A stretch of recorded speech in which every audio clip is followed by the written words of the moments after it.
வணக்கம் ஜோதிட அன்பர்களே. வரும் பிப்ரவரி 5ஆம் தேதி செவ்வாய் பெயர்ச்சி நடக்கிறது. செவ்வாய் பகவான் தனுசு ராசியில் இருந்து மகர ராசிக்கு இடப்பெயர்ச்சி அடையப் போகிறார். அங்கே 1.5 மாதத்திற்கு உச்சம் பெறுவார். தவிர அங்கு உடன் சுக்கிரனுடைய சேர்க்கையும் இருக்கும். பொதுவாகவே ஒரு கிரகம் உச்சம் பெற்றாலோ இல்லனா ஆட்சி பெற்றிருந்தாலும் அதனோட பலன் நம்ம முழுமையா பெற முடியும். அதனால ஜோதிடத்துல இந்த ஆட்சி மற்றும் உச்சம் பெற்ற கிரகத்தினுடைய தன்மையும் நம்ம முழுமையா பார்க்கணும். ஏனா இங்க சுபகிரகம் இருக்கு, அசுப கிரகமும் இருக்கு. ஆனா இந்த சுபம் அசுபம் அப்படிங்கறதெல்லாம் நேர காலத்துக்கு தகுந்த மாதிரி, குணங்களுக்கு தகுந்த மாதிரி மாறுபடும். அந்த வகையில ஜோதிட ரீதியா பார்க்கும் பொழுது இந்த செவ்வாய் கால்வாசி சுபராகவும் 3/4 வாசி அசுபராகவும் தான் சொல்லப்படுது. ஆனா இந்த முறை சுக்கிரனோட சேர்ந்து இருக்கிறதால இந்த விஷயத்தில மாற்றம் இருக்கும்.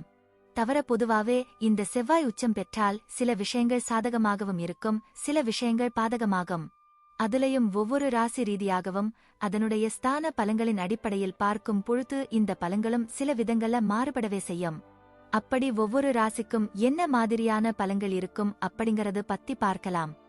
இந்த வீடியோ உங்களுக்கு பிடித்திருந்தா மறக்காம லைக் பண்ணுங்க, ஷேர் பண்ணுங்க, சேனலை சப்ஸ்கிரைப் பண்ணுங்க. மிதுனம் ராசி. மிதுன ராசிக்கு செவ்வாய் 6 மற்றும் 11ஆம் இடங்களுக்கு அதிபதி ஆவார். அவர் உங்க ராசிக்கு 8ஆம் வீட்டில் அமர்வது சிறப்பானது இல்லை. கவனமாகவும் விழிப்புணர்வோடும் இருக்க வேண்டும். ஆனாலும் செவ்வாய் மிதுனத்திற்கு சாதகமாகவும் வேலை செய்யும், அதாவது நாரதர் கழகம் நன்மையில் முடியும் என்பது போல. ஆகையால் கூர்மையான பொருட்களையும் நெருப்பு மற்றும் மின்சார சாதனங்களை கவனமாக கையாளுங்கள். வண்டி வாகனங்களில் போகும்போது சின்ன சின்ன விபத்துகள் ஏற்படும். கவனம் இல்லாமல் இருந்து விட்டு பின்னர் ஐயோ ஷாக்கடித்து விட்டதே என்று பதற வேண்டாம். உங்க உடல் ஆரோக்கியத்தில் அக்கறை தேவை. உங்கள் குடும்பத்தினரிடம் பேசும்போது கவனமாக பேசவும், குறிப்பாக உடன்பிறப்புகளிடம். காரணம் நீங்க அமைதியா இருந்தாலும் கூட இருக்கிறவங்க தேவை இல்லாம வம்புக்கு இழுப்பாங்க. பணம் விஷயத்தில் கவனமாக இருங்க. அதுலயும் கடன் சார்ந்த விஷயங்களில் கூடுதல் கவனம் தேவை. வெளிநாடு சார்ந்த விஷயங்களில் சிறப்புகள் உண்டாகும்.